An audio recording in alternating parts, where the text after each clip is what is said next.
ICU में भर्ती एक महिला वेंटिलेटर पर बेसुध पड़ी थी और उसी वक्त उसके साथ वो हुआ जो किसी भी अस्पताल, किसी भी समाज के लिए शर्म की बात है। मामला गुरुग्राम के मेदांता अस्पताल का है। 6 अप्रैल की ये घटना अब सवाल उठा रही है कि क्या अस्पताल अब भी सुरक्षित जगह मानी जा सकती है, और जब कोई बोलने लायक ना हो तब उसके लिए इंसाफ की लड़ाई आखिर कौन लड़ेगा। अब पूरा मामला जानिए। मामले का पता तब चला जब पीड़िता ने गुरुग्राम के सदर थाने में शिकायत दर्ज कराई। 46 साल की एयर होस्टेस ने आरोप लगाया कि 6 अप्रैल को तबीयत खराब होने के चलते उसके पति ने उन्हें गुरुग्राम के मेदांता अस्पताल में भर्ती करवाया था। शुरुआती इलाज के बाद हालत गंभीर होने पर आईसीयू में वेंटिलेटर सपोर्ट पर रखा गया। महिला का कहना है कि जब वो वेंटिलेटर पर थी तो एक अस्पताल कर्मचारी ने उसका फायदा उठाया। महिला का आरोप है कि इस दौरान जब वो होश में नहीं थी तभी उन्हें महसूस हुआ कि उनके साथ कुछ गलत हो रहा है। बोलने और विरोध करने की हालत में वो नहीं थी, लेकिन डर और असहायता का वो पल हमेशा के लिए उनके जहन में दर्ज हो गया। फिर 13 अप्रैल को जब पीड़िता की तबीयत में सुधार हुआ और अस्पताल से उन्हें छुट्टी मिली तो महिला ने हिम्मत जुटाकर 14 अप्रैल को 112 नंबर पर कॉल किया और अपने लीगल एडवाइजर के साथ पुलिस स्टेशन पहुंची। पुलिस में दर्ज कराई गई शिकायत में उन्होंने बताया है कि घटना के समय वो वेंटिलेटर पर थी और पूरी तरह बेबस थी। अब सवाल उठता है कि आईसीयू जैसी हाई सिक्योरिटी जोन, जहां परिवार के सदस्य तक को मरीज के साथ रुकने की इजाजत नहीं होती, ऐसे में कोई स्टाफ ऐसा कैसे कर सकता है? क्या वहां निगरानी का कोई इंतजाम तक नहीं था?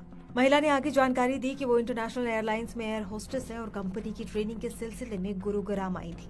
होटल में ठहरने के दौरान स्विमिंग पूल में डूबने की वजह से तबीयत बिगड़ गई और इलाज के लिए उन्हें एक निजी अस्पताल में भर्ती कराया गया था, जहां से बाद में उन्हें मेदांता शिफ्ट किया गया। अब पुलिस ने पीड़िता की शिकायत पर एफआईआर दर्ज कर ली है। गुरुग्राम पुलिस के मुताबिक घटना की जांच के लिए अस्पताल स्टाफ से पूछताछ की जा रही है और आईसीयू और आसपास के इलाकों के सीसीटीवी फुटेज खंगाले जा रहे हैं। इसमें एक महिला के द्वारा 14 अप्रैल 2025 को गुरुग्राम पुलिस को सदर पुलिस स्टेशन में शिकायत उनके द्वारा दी गई है और उनके द्वारा एक एलिगेशन लगाए गए हैं कि वो 5 तारीख को एक निजी अस्पताल में दाखिल हुई थी और इलाज के दौरान 6 तारीख को उसके साथ किसी व्यक्ति के द्वारा यौन उत्पीड़न किया गया है।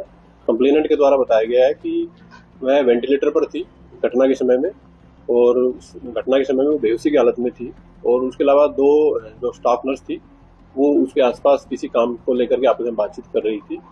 तो फिलहाल जो विक्टिम है उसके द्वारा बताया गया कि वो अनकॉन्शियस थी और पुलिस के द्वारा जो अस्पताल के आसपास के एरिया की सीसीटीवी फुटेज है घटनास्थल से आसपास की, वो पुलिस के द्वारा प्रॉपर तरीके से चेक की जा रही है और केस की इन्वेस्टिगेशन की जा रही है और जैसे जैसे सबूत केस में आएंगे उसके अकॉर्डिंग पुलिस एक्ट करेगी। मेदांता अस्पताल की तरफ से जारी बयान में कहा गया है कि वो मामले की जांच में पूरा सहयोग कर रहे हैं और सभी जरूरी दस्तावेज और रिकॉर्ड पुलिस के साथ साझा किए गए हैं। हालांकि अस्पताल का ये भी कहना है कि अभी तक जांच में कोई भी आरोप स्पष्ट रूप से साबित नहीं हुआ है। अस्पताल के अधिकारियों ने इस मामले पर कोई भी टिप्पणी करने से इनकार किया है। आईसीयू में भर्ती महिला के साथ जो व्यवहार हुआ वो न सिर्फ इंसानियत पर सवाल खड़े करता है, बल्कि अस्पताल जैसी संवेदनशील जगह की सुरक्षा व्यवस्था को भी कटघरे में खड़ा कर रहा है। जब एक मरीज आईसीयू में अपनी जिंदगी की लड़ाई लड़ रहा होता है तो क्या उसे इस बात का डर भी होना चाहिए कि उसके शरीर और गरिमा पर हमला हो सकता है?